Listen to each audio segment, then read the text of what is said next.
Graças a paz, amados irmãos, uma boa noite a todos. Neste domingo, nós iremos dar prosseguimento aos nossos estudos, às exposições bíblicas, como é de praxe em nossa igreja, tendo a palavra como centro de nossas vidas e do culto cristão também.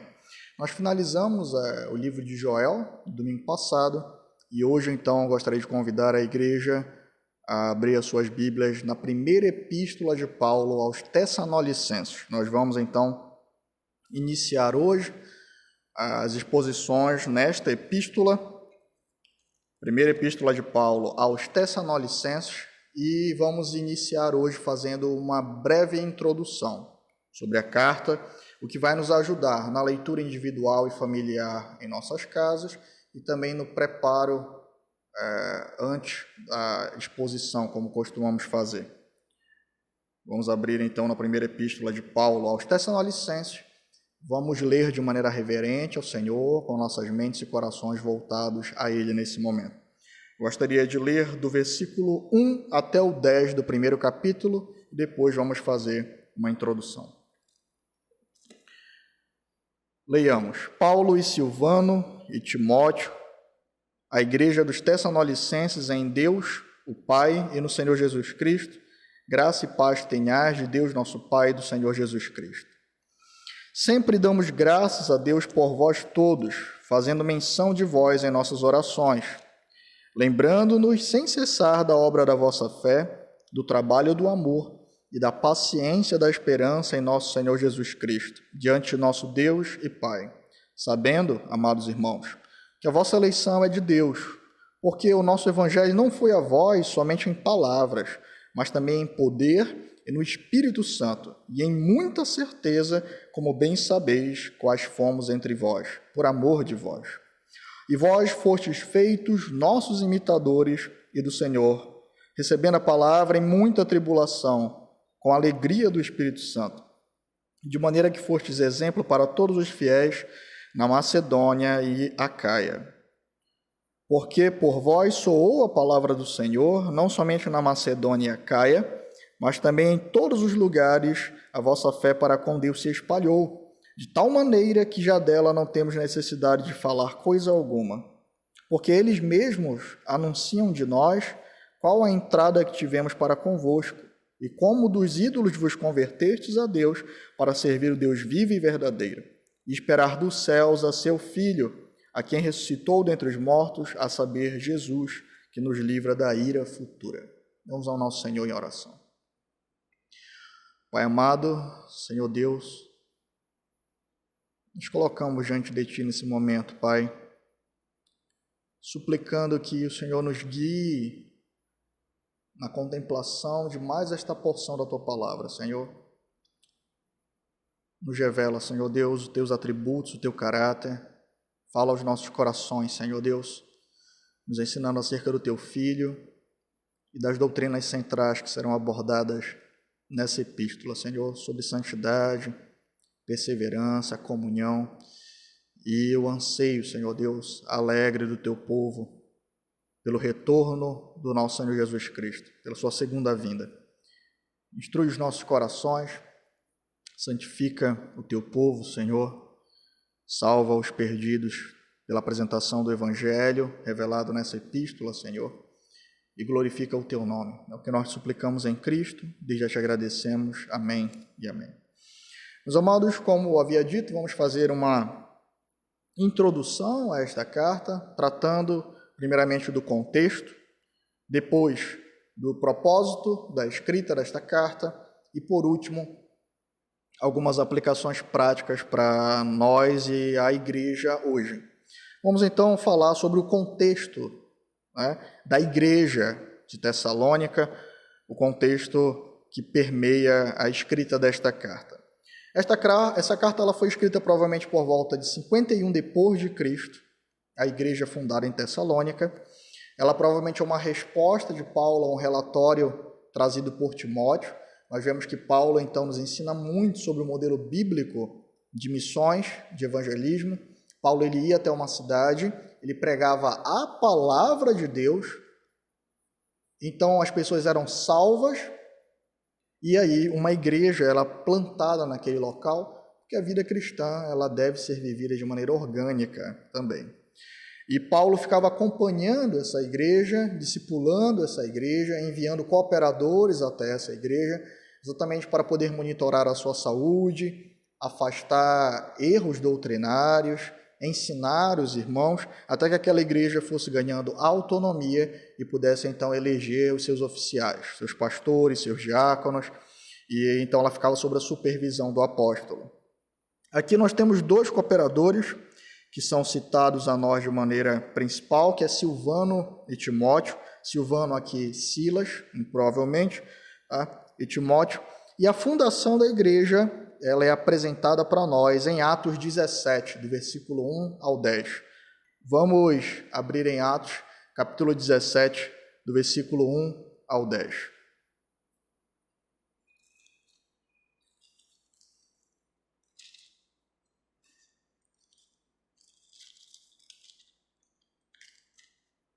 Vamos ler então, meus irmãos.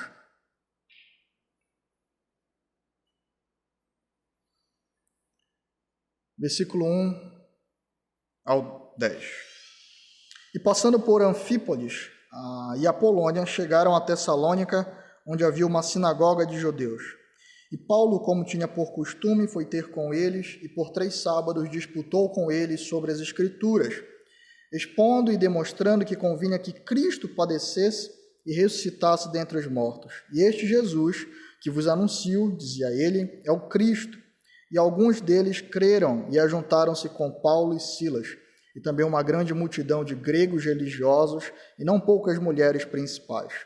Mas os judeus desobedientes, movidos de inveja, tomaram consigo alguns homens perversos dentre os vadios, e ajuntando o povo, alvoroçaram a cidade, e assaltando a casa de Jasson, procuravam trazê-los para junto do povo. E não os achando, trouxeram Jasson e alguns irmãos à presença dos magistrados da cidade, clamando: estes que têm alvoroçado o mundo chegaram também aqui, os quais Jasson recolheu, e todos estes procedem contra os decretos de César, dizendo que há outro rei, Jesus, e alvoroçaram a multidão e os principais da cidade que ouviram estas coisas. Tendo, porém, recebido satisfação de Jasson e dos demais, os soltaram. E logo os irmãos enviaram de noite Paulo e Silas a Bereia, e eles, chegando lá, foram à sinagoga dos judeus. Meus amados, como nós podemos observar aqui, existem alguns contextos que são muito importantes para que nós entendamos aonde a igreja de Tessalônica ela estava permeada. Aqui na narrativa, nós conseguimos já notar algumas características da igreja. Primeiramente, o apego à palavra, como Paulo, inclusive, explica na primeira epístola que nós estamos considerando, a igreja ela tinha um grande apego à palavra. Paulo não foi até ela com persuasão humana, é isso que ele vai dizer. Paulo não foi até ela com convencimento, com estratégias, não foi até ela com marketing, ele foi até ela com a palavra de Deus. Paulo foi até aquela cidade com a palavra de Deus e muitos ali creram. A segunda característica desta igreja é a pluralidade étnica e social também. Nós vamos ver que aqui no versículo 4 diz que muitos judeus creram. Paulo então ele foi à sinagoga e começou a explicar as profecias acerca do Senhor Jesus Cristo e o cumprimento dessas profecias. Os judeus então creram, eles falaram, de fato, ele é o Messias. Muitos creram, né? Não todos. Mas também, olha só, creram gregos religiosos e não poucas mulheres principais. Esse termo aponta para provavelmente mulheres que eram de destaque naquela sociedade, esposas às vezes de ou políticos, ou generais, ou comerciantes que tinham destaque. Mas também pobres e ricos, gregos, e o termo grego aqui aponta para todos os gentios de qualquer nacionalidade possível, judeus. Nós vemos então o poder do Evangelho do Senhor em penetrar os corações, independentemente da cultura, da classe social. Nós temos então uma igreja plural aqui em termos étnicos. Nós temos também uma igreja sob forte perseguição. Quando nós lemos aqui, nós vemos então que os judeus que não creram, eles se revoltaram disseram que eles estavam alvoroçando a cidade, atribuíram inclusive a Paulo o crime, né, de proclamar outro rei que não César.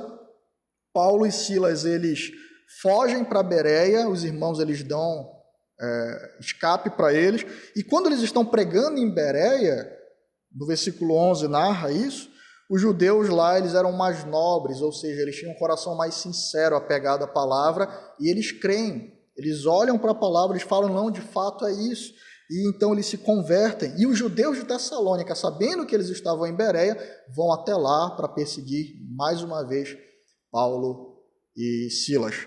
Então, como os irmãos eles podem notar, eles tinham uma energia grande para poder gastar nessa perseguição intensa. A igreja de Tessalônica, então, é fundada em um local com uma grande resistência à pregação do evangelho. Quando nós vamos até a carta, nós vemos que esse contexto e esses elementos não mudaram, muito pelo contrário. Quando Paulo vai narrando aqui do versículo 1 ao versículo 10, nós vemos uma igreja fiel, que está frutificando, é muito perceptível isso. Nós vemos uma igreja que está em intensa tribulação e perseguição também, por causa da pregação do evangelho, e uma igreja que continua sendo exemplo para todas as nações ali próximas, né? A Macedônia, a Caia, todas as regiões. Nós vemos então que essa é uma das marcas da igreja, a perseverança em meio à tribulação, à santidade, mas existe um outro tema que vai surgir aqui na carta, que é exatamente uma confusão acerca da segunda vinda do Senhor Jesus Cristo, a parousia. Ou seja, nós vamos ver que aqueles irmãos que estavam padecendo de intensa perseguição tinham o temor de que o Senhor Jesus Cristo ele viesse e aqueles que morreram por martírio, que estavam sendo mortos, eles não iriam experimentar, então, das bênçãos da segunda vinda. E eles estavam tristes por isso, porque eles tinham uma confusão nessa compreensão doutrinária. E Paulo vai abordar esse tema também com esses irmãos. Então, visto um pouco do contexto, vamos olhar agora para 4 propósitos principais pelos quais Paulo escreve esta carta. O primeiro propósito é louvar a Deus pela fidelidade dos Tessalonicenses. Paulo, ele diversas vezes ao longo da carta, ele não traz repreensões aos irmãos ali de Tessalonicenses, como ele faz, por exemplo, com os Gálatas ou com o Coríntios. Muito pelo contrário, ele elogia a igreja, ele diz que a igreja recebeu a palavra, se mantém perseverante na palavra e agora está frutificando e servindo de exemplo, está pregando o evangelho e vivendo o evangelho. Então, fica destacado que esse é um dos propósitos pelo qual Paulo escreve esta carta, para expressar a sua fidelidade diante do relatório de Timóteo, de que a igreja era uma igreja fiel e que estava frutificando. O segundo propósito é estimular os irmãos a se manter firmes em meio à perseguição. E Paulo então narra a mudança de vida que eles experimentaram. Paulo então lembra-os das promessas e das bênçãos que eles recebem no Senhor Jesus Cristo e estimula esses irmãos a perseverar em meio à perseguição e à aflição. O terceiro propósito é um consolo pastoral por meio da explicação da doutrina da segunda vinda de Cristo. Como eu falei, eles pensavam que os irmãos que estavam morrendo não experimentariam das bênçãos da segunda vinda, e Paulo vai dizer, não, fiquem tranquilos, descansem, porque os mortos ressuscitarão primeiro, e então serão unidos ao povo de Deus e experimentarão sim de todas as bênçãos da segunda vinda. Isso é muito útil a nós, porque hoje em dia nós temos uma noção muitas vezes errada da vinda do Senhor Jesus Cristo, que tem levado o coração dos crentes a temer, a ter medo da segunda vinda. E Paulo vai dizer, nós não precisamos ter medo. O Senhor Jesus Cristo voltará para a glória do seu nome e ele vai glorificar o seu povo também, consolar o seu povo. Portanto, se alegrem. Um quarto tema muito importante é Paulo estimular a unidade da igreja. Paulo ele mostra que tudo que aqueles irmãos estão experimentando, eles estão experimentando no corpo local. o estímulo à santidade, a perseverança, o cuidado com a vida pessoal, a alegria pela volta do Senhor Jesus Cristo, elas são doutrinas e experiências que só podem ser vividas de maneira plena no corpo de Cristo. Portanto, Paulo, ele nos mostra muito sobre a natureza da igreja, nos mostra muito sobre o discipulado, do cuidado dos irmãos uns com os outros, e esse aqui é um quarto tema muito importante para nós. Os desafios da vida cristã não foram feitos para serem vividos a sós, eles foram feitos para serem vividos de maneira orgânica, de maneira a estarmos inseridos em um povo, e é um povo que se manifesta de maneira local. Outras doutrinas são abordadas sobre a doutrina da salvação, da santidade, do Espírito Santo, da vinda do nosso Senhor Jesus Cristo, que é um dos temas centrais dessa epístola e que são riquíssimas para nós hoje. Portanto, vendo o contexto onde a igreja de Tessalônica estava fundada, só trazendo mais um destaque também, que Tessalônica ela ficava ali na Via Ignácia, então era uma rota comercial muito intensa. Nós temos uma cidade com certos regalias financeiras, com pessoas ricas ali vivendo também, que tinham poder para influenciar no governo e nas decisões ali locais. Dito isso, vamos então fazer algumas aplicações dessa carta para os dias de hoje. Quais são as principais contribuições que essa carta ela traz para nós nos dias de hoje? A primeira grande contribuição da Epístola aos Tessalonicenses é a prova da nossa fé. Paulo ele mostra que o evangelho recebido de maneira sincera e genuína por um coração pecador, ele promove transformação radical e frutos. Portanto, toda fé genuína ela frutifica e sob perseguição ela continua frutificando. Paulo então nos leva a pensar sobre a nossa fé com temor e tremor. Se assim como os Tessalonicenses, nós podemos dizer que nós somos exemplos àqueles que estão ao nosso redor, que nós somos exemplo àqueles que nos observam, se o Senhor Jesus Cristo e seu Evangelho é visto em nossa vida. A segunda contribuição diz respeito a um esclarecimento mais detido da doutrina da segunda vinda de Cristo. Como nós falamos, muita coisa errada e muito terror tem sido construído sobre a doutrina da segunda vinda do Senhor Jesus Cristo, né? De maneira que tem levado muitos crentes a terem medo. Tem crente que não quer nem ler Apocalipse, porque tem medo da segunda vinda do Senhor Jesus Cristo. E o pastor Ciro Sanches Zibordi, ele diz que o nome disso é escatologia aterrorizante. Tem levado os crentes a terem medo do retorno do seu Senhor. E não é isso, meus irmãos. Essa carta, então, ela vai nos explicar como vai ser feliz, como vai ser magnífico a segunda vinda do Senhor Jesus Cristo para os crentes. Nós seremos glorificados com Ele. Ele vem para trazer juízo sobre a terra, mas Ele vem também para buscar o seu povo, consolar o seu povo, glorificar o seu nome através também da redenção que foi concedida ao seu povo. Portanto, o esclarecimento que Paulo vai trazer aqui para nós acerca da segunda vinda do Senhor Jesus Cristo contribuirá para que o nosso coração anseie pela vinda do nosso Senhor. A terceira contribuição é lembrar que esta doutrina, a doutrina da segunda vinda do Senhor Jesus Cristo, deve estar presente na nossa mente, no nosso coração diariamente. Deve nos conduzir a estar alertas, esperançosos e alegres. Como assim? Primeiramente, alerta, para que nós possamos provar a nossa salvação hoje, porque Ele está voltando. Esperançosa, porque quando Ele retornar, nós seremos livres de todo o mal e de toda injustiça, e nós veremos Ele face a face. Isso então deve ser a esperança do crente.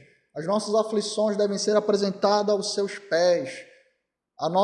Nossos problemas devem ser entregues ao Senhor no anseio da sua vinda. Portanto, nós devemos viver a vida cristã alertas, esperançosos, mas também alegres, porque Ele virá. Isso é uma garantia. E todas as promessas e todas as bênçãos que são garantidas para nós em Cristo serão entregues, nada vai poder mudar isso. Portanto, o crente ele deve viver toda a vida cristã. O seu trabalho, o seu cuidado com a família, o seu cuidado com a sua vida pessoal, toda a sua vida deve ser vivida com essa doutrina na mente e no coração. é uma doutrina que tem sido abandonada, uma doutrina que não é mais pregada, os crentes não pensam, não falam mais com a alegria da segunda vinda do Senhor Jesus Cristo, do retorno do nosso Senhor.